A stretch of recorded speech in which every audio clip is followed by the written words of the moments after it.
Oke, saya ini dulu share.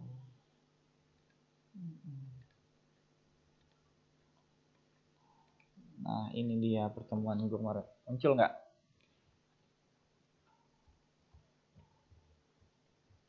PPT-nya muncul nggak di kalian? Muncul, Pak.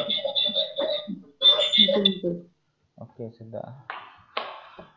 Nah, kita akan coba bahas sedikit tentang model data entity relationship. Sebenarnya kalian semester kemarin juga sudah dapat, hanya saya mengulanginya saja.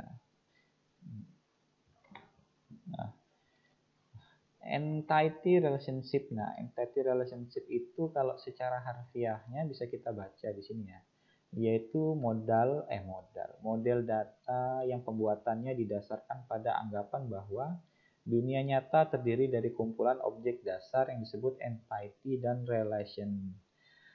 Nah, ibaratnya ada objek dan ada penghubung. Kalau kita kan mungkin kan dosen sama mahasiswa hubungannya apa? Ngajar.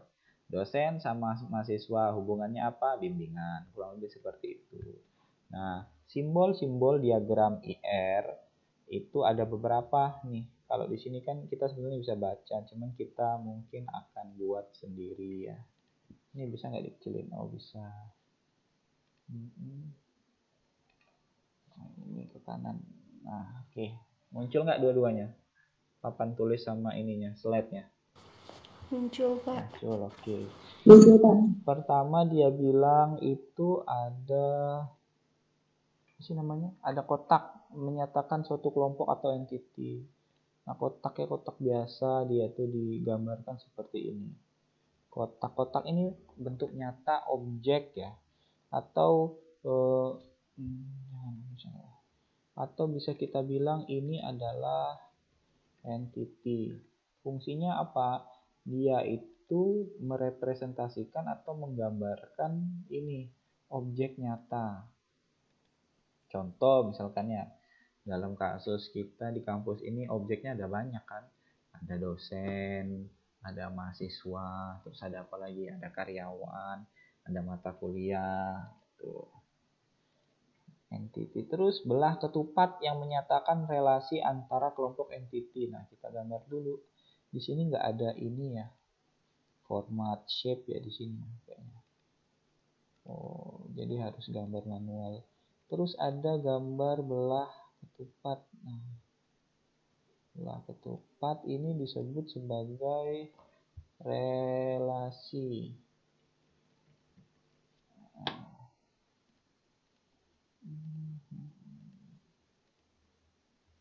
Kegedean, kecilin dikit.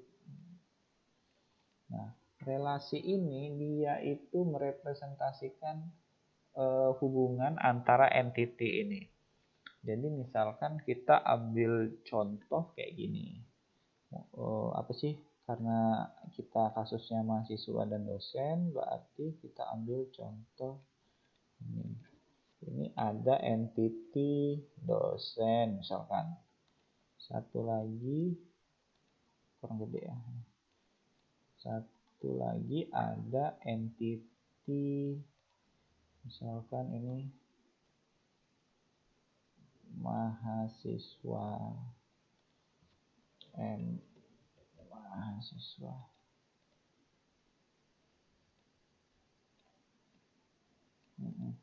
Terus mereka ini tidak bisa bergantung satu sama lain kalau tidak ada penghubungnya. Nah, penghubung di sini sudah jelas ini kan, yang menyatakan relasi antara kelompok entity. Kan kalau diartikan kelompok entity itu kan berarti lebih dari satu entity. Makanya ada yang namanya relasi. Ini relasinya.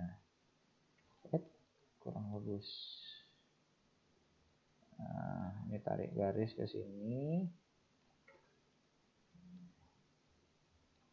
Tarik garis ke sini. Nah, relasi yang tepat antara dosen mahasiswa itu, kalau menurut syarat-syaratnya itu relasi ini harus kita kasih nama itu sebagai kata kerja. Nah, kata kerjanya yang cocok itu misalkan apa? dosen jangan, oh salah ini. Dosen ajar, kok nggak ada ya? Nggak muncul dia. Dosen ajar. Tapi sebelum kita bikin entity di sini, mari kita kaji lagi. Kalian kan mungkin sudah belajar IRD. Nah, kira-kira benar nggak ini apa sih namanya IR diagram yang kita buat ini? Benar nggak kira-kira dosen itu mengajar mahasiswa? Benar. Benar ya. Tapi kalau Benar. setelah kita analisa lagi, di kertas jadwal kalian itu dan di kertas jadwal dosen itu tidak ada daftar mahasiswanya. Yang ada daftar mata kuliah. Jadi misalkan kalau kalian mau milih mata kuliah ABCD ya buat semester berikutnya ya. Di situ muncul dosen hubungannya dengan mata kuliah. Jadi sebenarnya itu dosen itu mengajar mata kuliah. Nih, jadi kita hapus ini. Ini dosen itu mengajar matkul. Nah, baru matkul ini mana ya? Ini kurang. Oh, sini aja lah.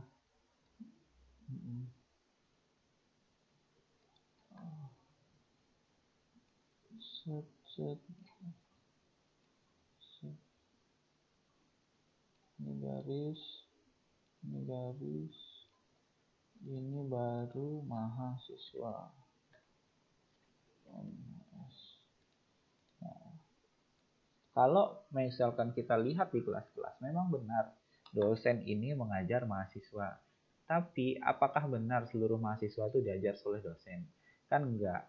Dan logikanya dosen itu pasti mengajar sesuatu yang tertentu. Nah, sesuatu yang tertentu apa sih yang diajar dosen misalkan? Nah, jadi kita analisa lagi, oh ternyata dosen ini ngajar mata kuliah sebenarnya, bukan ngajar mahasiswa. Karena tidak semua mahasiswa bisa masuk ke dalam mata kuliah tersebut. Itu kan logikanya gitu. Makanya yang lebih tepat di sini dosen itu hubungannya sama mata kuliah. Jadi secara langsung antara dosen dan mahasiswa itu nggak ada hubungan. Makanya kan dosen ajar mata kuliah. Nah, mata kuliah. Nah, di sini ada mahasiswa. Ini boleh kita isi ada, boleh kita isi apa sih ikut. Nah, cara ngisi relationship itu apa harus diisi dengan kata kerja. Kalau ikut kan kata kerja. Bacanya kalau dari sini kan dosen mengajar mata kuliah. Mata kuliah diajar dosen. Terus kalau bacanya dari mahasiswa ke mata kuliah, mahasiswa ikut mata kuliah. Mata kuliah diikuti mahasiswa. Kan nggak pernah toh mahasiswa ikut dosen atau mahasiswa diajar dosen. Memang benar kalau kita kita telaah memang benar mahasiswa itu diajar dosen. Tapi kan kenyataannya dosen itu bukan ngajar langsung ke mahasiswa, tapi dosen itu ngajar mata kuliahnya. Nah, kira-kira sampai sini ini nggak apa sih logikanya nangkep nggak hubungan antara dosen mata kuliah dan mahasiswa?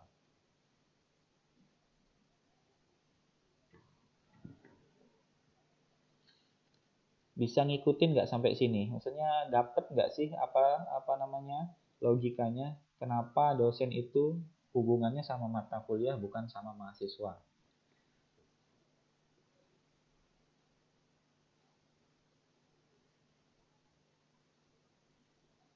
Apa koneksi saya macet ya? Kenapa kalian diam saja? Oh enggak sih, lumayan lah ini. Atau bingung? Ngomong aja nggak apa-apa kok, santai aja. Halo?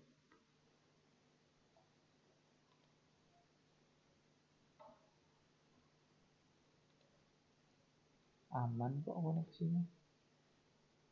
Udah Pak, paham Pak. Paham ya?